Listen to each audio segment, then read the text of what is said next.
using this weapon. So the first thing I'm going to do, because clearly we're both wearing an awful lot of protection, so I'm going to get Richard to talk about what we're wearing, and I shall then talk about the weapon. First of all, though, Richard. Yes, I've noticed we are both wearing full harnesses of armour. Now, during the middle to late 15th century, this really was the height of armour making, and some of the finest pieces were born out of this period. There are numerous different types.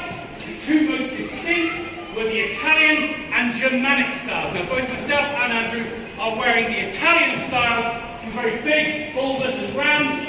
The Gothic or Germanic style has a lot more ornate fluting to aid in its construction. And as you go around the museum, you should hopefully be able to see the difference between the two. However, there are lots of myths and misconceptions about armour, so hopefully we'll be able to dispel some of them today. Let's go and talk properly. The first is it heavy? Yes it is. The average armour would weigh anything between 20 to 35 kilograms. Now, that sounds like a lot, but to put that into perspective, the modern British soldier carries nearly twice that today. And because this is distributed across our body, it's actually not too bad. The first time you put it on, it feels pretty heavy, and you can definitely feel that weight. But as you build up the tolerance, it becomes a lot easier and manageable. And because of that, the second point, how mobile can you be? Well, actually, a lot more than you may think. You see it all the time in films and TV shows, people getting on their backs and ending up like tortoises in a battlefield with their legs sticking up in the air. Rubbish! You get up with your back in 2 seconds flat in this.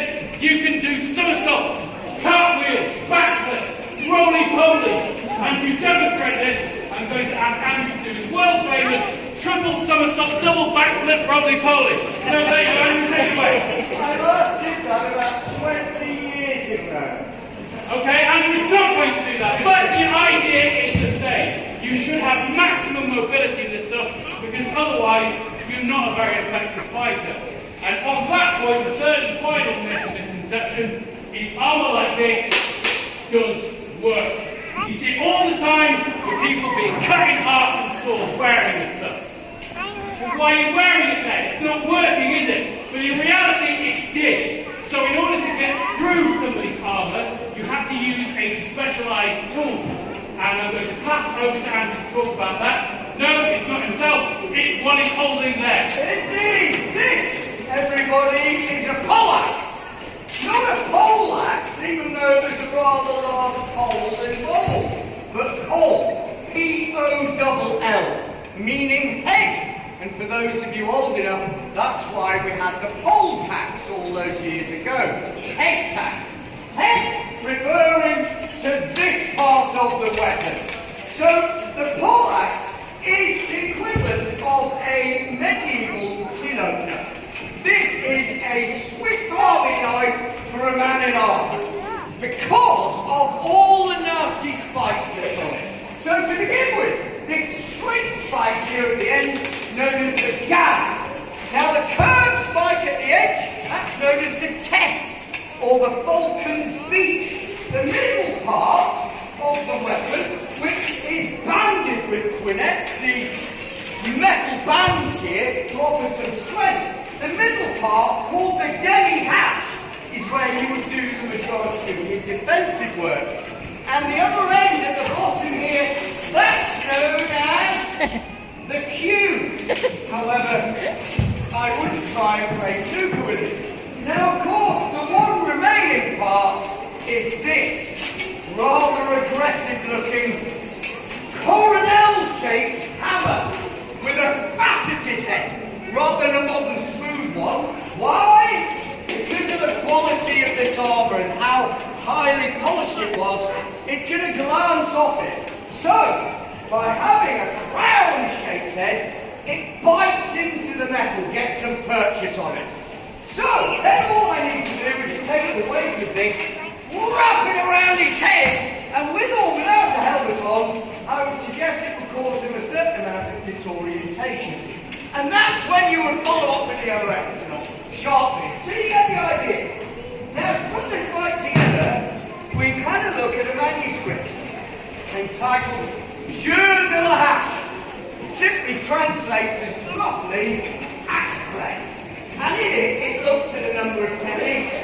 So we're going to walk and talk through a section of the combat we showed you initially when we came out, describing what it is we're trying to do. Now, in this manuscript, it does state, when you first come across one another in the tournament, do not start with the crosses forward, because they're likely to get entangled. Then it just becomes a show of strength and eventually you look a bit silly. So it says has the cue forward and the cross charge. The other thing it says is, he who only defends will eventually lose. So you've got to get on with it. Be aggressive, not just defensive. So I'm going to start in rather a high guard. And I've noticed that my colleague has taken on a low guard. Now, I'm going to start with an exploratory attack, thrusting the cube towards his eyes to see how he reacts. Oh, stepping back, putting the cube in place, and knock that danger out of the way. So I now redouble, work my way around and underneath, and aim for the groin. Oh, definitely want to block that one. Now they work for tend attacks to see how it reacts. This is my first real one. I'm going to push that cue aside, then I'm going to send the falcon's beak cue straight up like a pendulum between his legs. What? Ready? No. Wow! Definitely want to get out of the way of that one. Thank you very much. Now that hasn't worked, but as I've recovered, the gag is still facing his eyes. Aim for that. Right, stepping off to one side because we're running out of room here, but this means I can use my pole head to hook onto his, knock it down, and then shove my dag through his right nostril. That's all the self-defense! Run away! Having done that, as extra insurance, put something in the way. So I'm going to put the cue there to push it aside.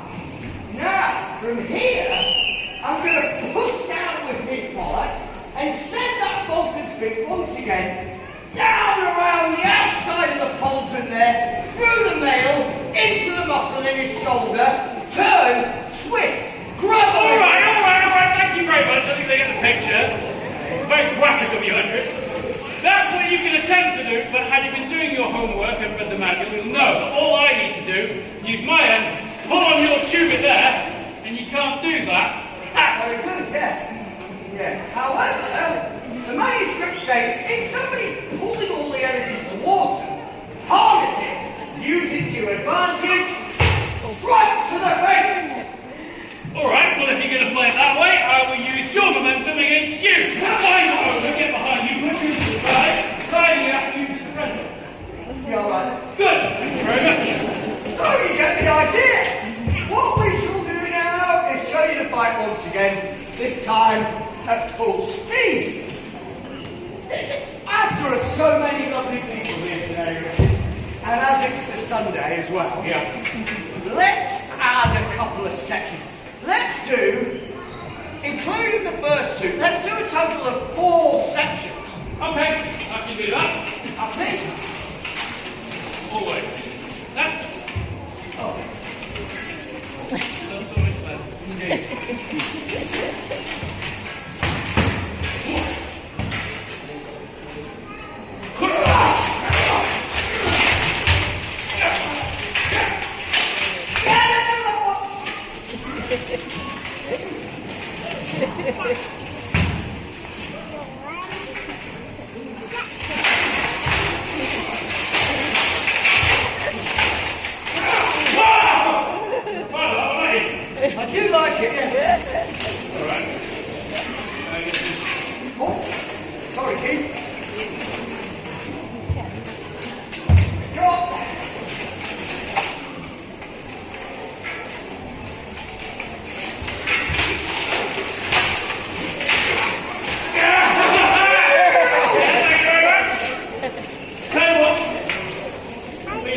2-1 to me. Last one, double or nothing. Winner takes all.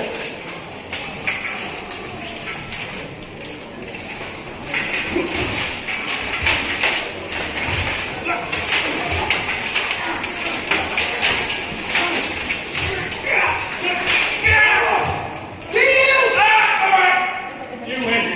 Come